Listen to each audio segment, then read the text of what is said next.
Hey everyone, today we will show you how to print shipping labels directly from your Shopify store.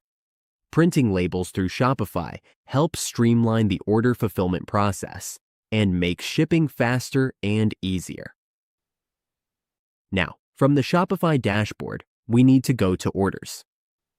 Keep in mind, you may not see a drop order if you don't have an active plan yet.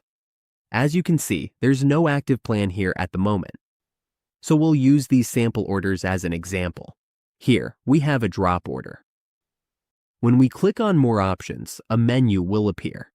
Below the duplicate option, there is a Print Packing Slips option. We just need to click this to print our labels.